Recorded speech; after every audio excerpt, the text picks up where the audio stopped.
TV 910ಗೆ ಸ್ವಾಗತ. ನಾನು ಅಸ್ಫಿಯಾ. ನೀವು ಇನ್ನು ನಮ್ಮ ಚಾನೆಲ್ಗೆ ಸಬ್ಸ್ಕ್ರೈಬ್ ಆಗಿಲ್ಲ ಅಂದ್ರೆ ಈಗಲೇ ಸಬ್ಸ್ಕ್ರೈಬ್ ಆಗಿ ಪಕ್ಕದಲ್ಲೇ ಇರುವ ಬೆಲ್ ಐಕನ್ ಕ್ಲಿಕ್ ಮಾಡಿ, ಲೈಕ್ ಮಾಡಿ, ಶೇರ್ ಮಾಡಿ. ದರ್ಗಾ ಸಿಬ್ಬಂದಿಯಿಂದ ಹಣ ವಸೂಲಿ ಮಾಡುವ ವಿಡಿಯೋ ವೈರಲ್. ಸಿಬ್ಬಂದಿಯ ನಡೆಗೆ ಭಕ್ತಾದಿಗಳ ಆಕ್ರೋಶ.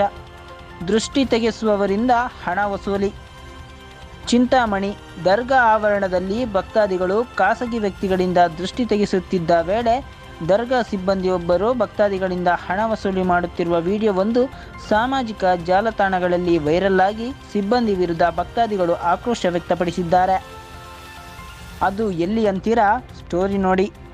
ಚಿಂತಾಮಣಿ ತಾಲೂಕಿನ ಹಿಂದೂ ಮುಸ್ಲಿಮರ ಭಾವೈಕ್ಯತೆಯ ಕೇಂದ್ರ ಹಾಗೂ ಪುಣ್ಯತಾಣವಾಗಿರುವ ಮುರುಗಮಲ್ಲ ಗ್ರಾಮದ ಹಜರತ್ ಅಮ್ಮಾಜಾನ್ ಬಾವಾಜಾನ್ ದರ್ಗಾಗೆ ಪ್ರತಿನಿತ್ಯ ಸಾವಿರಾರು ಸಂಖ್ಯೆಯಲ್ಲಿ ಭಕ್ತಾದಿಗಳು ಆಗಮಿಸುತ್ತಾರೆ.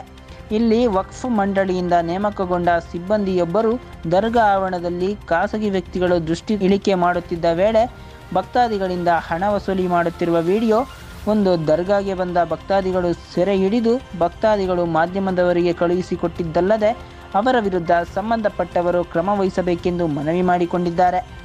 ದರ್ಗಾ ಸಿಬ್ಬಂದಿಯನ್ನು ಕರ್ನಾಟಕ ರಾಜ್ಯ ವಕ್ಫ್ ಮಂಡಳಿ ದರ್ಗಾ ಆವರಣದಲ್ಲಿ ಭದ್ರತೆ, ಸ್ವಚ್ಛತೆ ಸೇರಿದಂತೆ ಭಕ್ತಾದಿಗಳಿಗೆ ಯಾವುದೇ ರೀತಿಯ ತೊಂದರೆಯಾಗದಂತೆ ನೋಡಿಕೊಳ್ಳುವ ಜವಾಬ್ದಾರಿ ವಹಿಸಿರುತ್ತದೆ. ಆದರೆ ಅವರು ಆ ಕೆಲಸವನ್ನು ಬಿಟ್ಟು ದರ್ಗಾಗೆ ಬರುವ ಭಕ್ತಾದಿಗಳಿಂದ ಹಣ ವಸೂಲಿ ಮಾಡುವುದೇ ದಂಧೆ ಮಾಡಿಕೊಂಡಿದ್ದಾರೆ ಎಂದು ದರ್ಗಾಗೆ ಬಂದ ಭಕ್ತಾದಿಗಳು ಹೇಳುತ್ತಾರೆ. Bureau report, Syed Aslam Pasha, TV 910 Kannada news, Chintamani.